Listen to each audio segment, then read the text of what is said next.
Pound has fallen sharply against the dollar. That's after UK Prime Minister Theresa May postponed the final Brexit vote. Now, May called off the vote so she can go back to Brussels and ask for changes to the Brexit deal. She said the deal would have been rejected by a significant margin if it was voted on. Now, over the past few weeks, more MPs opposed the deal made for the UK to exit the EU. Now, our London correspondent, Olly Barratt, joining us this morning to explain what happens now. Olly, a very good morning to you. Were we expecting that this postponement would happen? I mean, for so long, Theresa May has remained adamant. She was really bullish about this. And then now, at almost the 11th hour, to postpone it. I mean, what do we think has happened?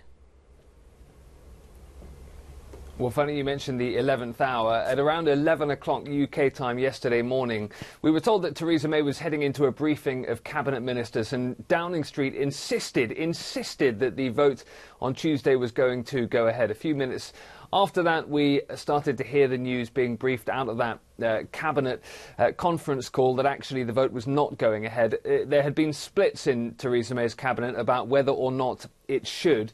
Many of her own ministers were saying, look, you're going to get absolutely hammered here in this vote. It's going to be embarrassing. It's going to be a huge margin of defeat. It could lead to fresh leadership challenges against you. We should postpone it until a point in the future at which we feel we might have a better chance. Others were saying, go ahead, lose the vote. That gives you the mandate, really, to go back to Brussels and say, look, we can't get this deal that we've agreed through Parliament. It's going to need some changes.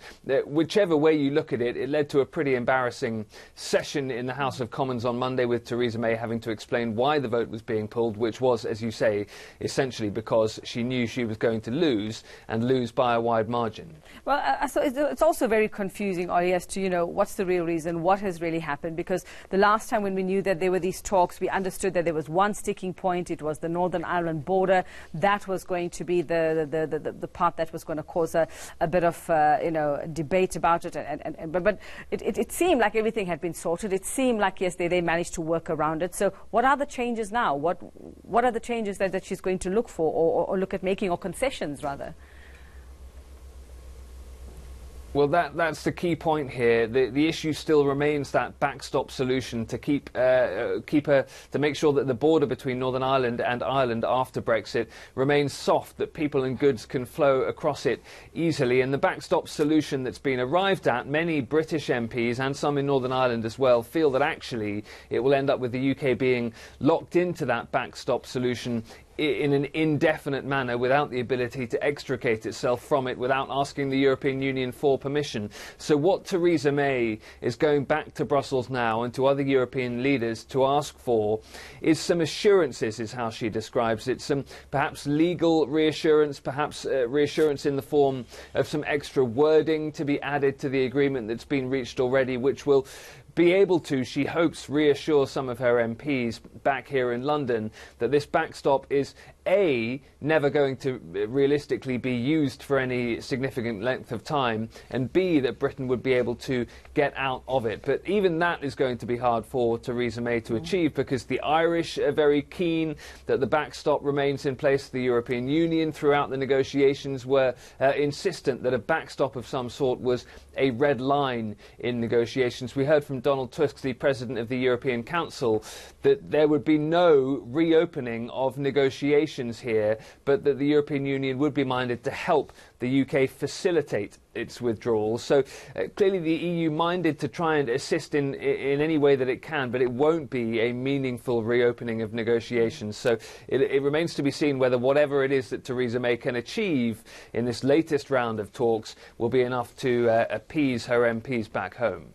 So do we have any idea then, Olly? I mean, it's a postponement, so it means it's coming at another time. Is there any indication then as to when this vote is going to happen? Is it going to happen this year? Because, I mean, this has to happen in March. Doesn't leave much time. Quite right, and the government is not at the moment briefing a sense that it thinks it's going to get any meaningful change to be voted on within the next week or so. It's also letting the House of Commons be known that the MPs there will be able to have their Christmas holidays, so that would lead you to believe that we are probably, if not next week, looking at early January for a vote on all of this, if Theresa May can achieve some concessions in that time. But as you say, the date for Brexit is March the 29th. month. We had some legal scholars yesterday looking at the laws here, the way it has to work now, and constitutionally, although Britain, of course, doesn't have a written constitution, constitutionally, the House of Commons believes that this vote could take place right up until March the 28th, the day before Brexit. Now, that really would be leaving it late, and Theresa May certainly doesn't want to do that. So I think if she can win some concessions, some assurances from Brussels and from other EU leaders, then we're probably looking at early January. Next week's probably pushing it. OK, thanks very much. And while they dilly-dally over that, we seem to be feeling the pinch. Just looking at business day this morning, Rand falls as Brexit delay fuels global risk. So they better get their house in order soon. Thanks very much, Olly Barratt.